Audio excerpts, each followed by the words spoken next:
नमस्कार दोस्तों, कैसे हैं आप लोग। तो आज की वैकेंसी में हम लोग बात करने वाले हैं बिहार ड्रग इंस्पेक्टर बहाली की, जो कि औषधि निरीक्षक के लिए निकली हुई है बीपीएससी की तरफ से। बिहार से ये वैकेंसी निकाली गई है, बहुत ही अच्छी वैकेंसी निकाली गई है।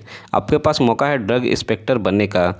हम अपने वीडियो में आज बात करने वाले हैं इसकी योग्यता क्या रहेगी, उम्र क्या रहेगा, सिलेबस क्या रहेगी, परीक्षा पैटर्न और भर्ती प्रक्रिया क्या रहेगी, पूरी की पूरी जानकारी दी जाएगी। आपको फॉर्म के नोटिफिकेशन से संबंधित सारी क्लियर जानकारी दी जाएगी।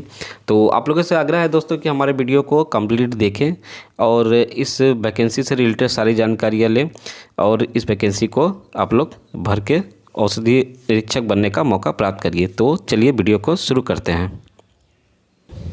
तो जैसा कि हम लोग देख पा रहे हैं कि नोटिफिकेशन जो निकल के आ रहा है वो आपके सामने है, बिल्कुल दिखा दे रहा है। बिहार लोक सेवा आयोग के द्वारा वैकेंसी जो निकाला गया है, विज्ञापन संख्या 9/2022, स्वास्थ्य विभाग बिहार पटना के अंतर्गत औषधि निरीक्षक के कुल 55 पदों पर नियुक्ति हेतु सुयोग्य भारतीय उम्मीदवारों से ऑनलाइन आवेदन आमंत्रित किए जाते हैं। तो आवेदन जो है वो आपका टोटल पोस्ट है वो 55 पोस्ट बताया गया है। और ये ऑनलाइन जो आवेदन का वेबसाइट है वो www.bpsc.bih.nic.in पर जाकर के आप इसका नोटिफिकेशन देख सकते हैं, साथ ही साथ ऑनलाइन कर सकते हैं। तो यहाँ पर बात की जाए अगर कि किस किस पद के लिए कौन कौन सा पोस्ट आपका यहाँ पर दिया गया है, तो जैसे कि हम लोग देख सकते हैं कि यहाँ पर अनारक्षित वर्ग के लिए टोटल 27 सीट दिए गए हैं। आर्थिक रूप से कमजोर वर्गों के लिए 6 सीट, अनुसूचित जाति के लिए 8, अनुसूचित जनजाति के लिए 5 सीट रिजर्व है, अत्यंत पिछड़ा वर्ग के लिए 7 सीट रिजर्व है, पिछड़ा वर्ग के लिए दिया गया है और पिछड़े वर्ग की महिलाओं के लिए 2 सीट रिजर्व है। यानी कि टोटल यहाँ पर 55 सीट कंप्लीट यहाँ पर दी गई है। महिलाओं के लिए अगर वैकेंसी के रिजर्वेशन की बात की जाए तो ये 17 सीट यहाँ पर दिया हुआ है, अब देख सकते हैं नीचे में। और आगे बढ़ जाते हैं, हम लोग बात करते हैं जिसमें कि हम लोग अगर वेतनमान की अगर बात करें तो वेतनमान यहाँ पर दिया हुआ है। पे बैंड आपका रहेगा 9,300 से लेकर 34,800 की, जो कि और आपके साथ ही साथ आपको ग्रेड पे 5400 दिया जाएगा, जो कि लेवल 9 का होगा। यानी कि आपको औषधि निरीक्षक के पद पर जो जॉब दिया जाएगा आपको, उसका जो सैलरी होगा 9,300 से लेकर 34,800 के बीच में रहेगी और ग्रेड पे आपका 5400 रुपये लेवल 9 का दिया जाएगा। शैक्षणिक योग्यता और क्वालिफिकेशन की बात की जाए साथ ही साथ तो इसमें बताया गया है कि विधि द्वारा भारत के किसी भी स्थापित विश्वविद्यालय से फार्मेसी या फार्मास्यूटिकल विज्ञान में स्नातक या क्लिनिकल फार्मोलॉजी या माइक्रोबायोलॉजी में विशेषज्ञता सहित मेडिसिन यानी कि चिकित्सा विज्ञान में स्नातक की डिग्री होनी चाहिए। तो ये आपका क्वालिफिकेशन मांगा गया है ड्रग इंस्पेक्टर की अप्लाई के लिए। उम्र सीमा की अगर बात की जाए तो उम्र सीमा में हम लोग आ जाते हैं, मुख्य पॉइंट है ये। उम्र सीमा जो कि दिनांक 1 अगस्त 2022 को न्यूनतम 21 वर्ष होनी चाहिए, अधिकतम 37 वर्ष होनी चाहिए अनारक्षित पुरुषों के लिए। पिछड़ा वर्ग, अत्यंत पिछड़ा वर्ग, पुरुष एवं महिलाओं, अनारक्षित महिलाओं के लिए 40 वर्ष होनी चाहिए। अनुसूचित जाति या अनुसूचित जनजाति पुरुष या महिलाओं के लिए 42 वर्ष होनी चाहिए। नोटिफिकेशन में देख सकते हैं क्लियर करके, वीडियो को पॉज करके भी आप ये क्लियर यहाँ पर पढ़ सकते हैं, ये बताया गया है। अगले पॉइंट की तरफ हम लोग आ जाते हैं। तो अगला पॉइंट जो मुख्य पॉइंट यहाँ पर दिया हुआ है वो अगला मुख्य पॉइंट पर रहेगा चयन प्रक्रिया का। चयन प्रक्रिया किस प्रकार से होगी, तो चयन प्रक्रिया जो है वो लिखित परीक्षा एवं साक्षात्कार के आधार पर होगा। तो ये जो लिखित परीक्षा और साक्षात्कार आपकी ली जाएगी और साथ ही साथ यहाँ पर बताया कि लिखित परीक्षा में वस्तुनिष्ठ एवं बहुविकल्पीय प्रश्नों वाले 4 पत्र होंगे। यानी कि आपका टोटल 4 पेपर यानी छात्र पत्र दिया जाएगा, जो कि आपका ऑब्जेक्टिव टाइप का होगा, जो कि बहुत बहुविकल्पीय होगा। प्रत्येक पत्र में निम्नलिखित के अनुसार 50 अंकों की 2 इकाइयाँ होगी एवं प्रत्येक पत्र की अवधि 2 घंटे की होगी। जैसा कि आप देख सकते हैं कि यहाँ पर जो पेपर का जो अवधि है वो टाइम पीरियड वो 2 घंटे का दिया गया है और सभी का जो है इकाइयाँ दी गई हैं, इकाइयों में बांट दिया गया है, जो कि 50 अंक का होगा, यानी कि 50 नंबर का दिया जाएगा। तो ये इकाई क्या क्या है तो हम लोग देख सकते हैं। इकाई 1 में आपका दिया गया है विषय फार्मास्यूटिक्स के बारे में दिया गया है, जो कि 50 अंकों का रहेगा, जो कि बहुविकल्पीय और वस्तुनिष्ठ प्रश्नों की संख्या 50 रहेगी और परीक्षा की अवधि 2 घंटे की रहेगी। इकाई 2 में जैसा कि हम लोग देख सकते हैं विषय में फार्मास्यूटिकल विश्लेषक दिया गया है, जो कि प्रथम पत्र के अंतर्गत पूर्णांक वो 50 अंक का रहेगा और बहुविकल्पीय प्रश्नों की संख्या 50 रहेगी। परीक्षा की अवधि आपकी 2 घंटे की दे दी जाएगी। उसी तरह इकाई में आ जाते हैं हम फिर इकाई 1 में आ जाते हैं दूसरे पीरियड में। तो विषय है मेडिसिनल केमिस्ट्री, पूर्णांक 50 अंक का रहेगा। बहुविकल्पी प्रश्नों की संख्या 50 रहेगी। परीक्षा की अवधि भी यहाँ पर 2 घंटे की रहेगी। इकाई 2 में आ जाते हैं हम, फार्माकोग्नोसी विषय रहेगा आपका और इसमें पूर्णांक 50 अंक दिया जाएगा।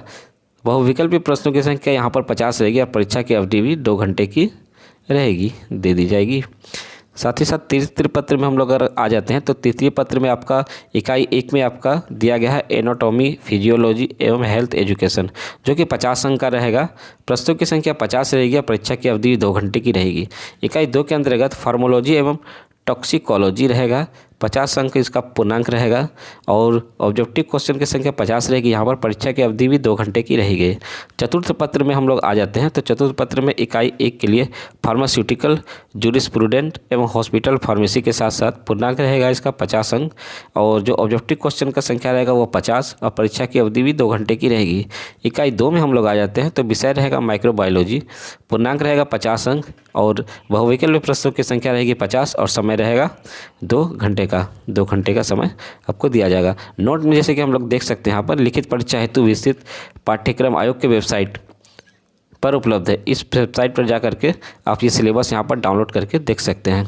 साथ ही साथ बताएगा कि एग्ज़ाम आपका लिखित होने के बाद आपका फिर साक्षात्कार लिया जाएगा जो कि 50 अंक का रहेगा। नोट में दिया गया है लिखित परीक्षा के परिणाम के आधार पर अधियातित रिक्तों के 2.5 गुना के बराबर संख्या में अभ्यर्थियों का साक्षात्कार के लिए बुलाया जाएगा। यानी कि आपका रिटन एग्जाम होने के बाद जो भी रिक्ति आपका निकली है उसका 2.5 गुना के आधार पर साक्षात्कार के लिए कैंडिडेट को बुलाया जाएगा। उसके बाद आपका मेरिट लिस्ट जो है प्रकाशित किया जाएगा। मेरिट लिस्ट लिखित परीक्षा के प्राप्तांक एवं साक्षात्कार में प्राप्त अंक को जोड़कर अंतिम मेधा सूची तैयार की जाएगी। तो आपका रिटन एग्जाम होने के बाद और फिर साक्षात्कार होने के बाद आपका टोटल मार्क्स लास्ट में जोड़ा जाएगा। उसके बाद लिखित परीक्षा और साक्षात्कार होने के बाद उम्मीदवारों का मेडिकल जांच भी आयोग के द्वारा कराया जाएगा। यहाँ पर कुछ मुख्य बिंदु दिए गए हैं ऑनलाइन के बारे में, जैसे कि नोट में दिया गया कि ऑनलाइन आवेदन भरने के क्रम में अभ्यर्थियों से कतिपय सूचना सिर्फ डाटाबेस संधारित करने हेतु ली जाती है।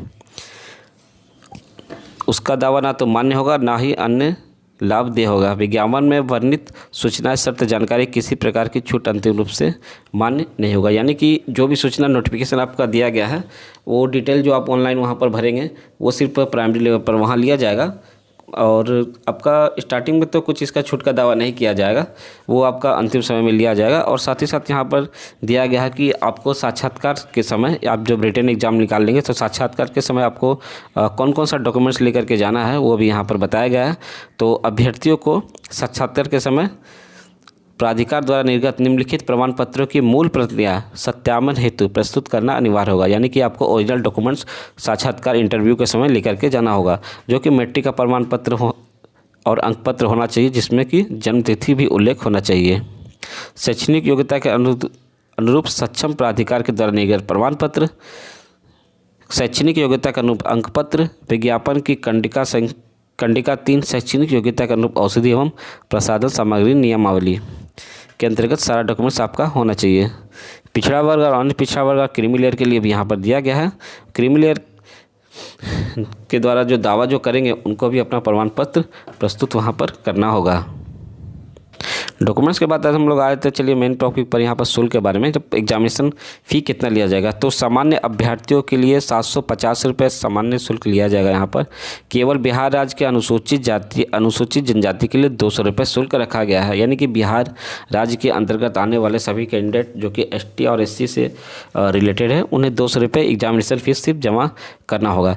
साथ ही साथ यहाँ पर दिया है कि बिहार राज्य के स्थायी निवासी सभी आरक्षित अनारक्षित वर्ग महिला उम्मीदवारों के लिए 200 रुपये लिया जाएगा। यानी कि महिला candidate ST SC general OBC कोई भी कैंडिडेट हो उनसे सिर्फ और सिर्फ 200 रुपये ही फीस लिया जाएगा। दिव्यांगजनों के लिए 200 रुपये रखा गया है। अन्य सभी उम्मीदवारों के लिए 750 यानी कि 750 रुपया रखा गया है ऑनलाइन चार्ज।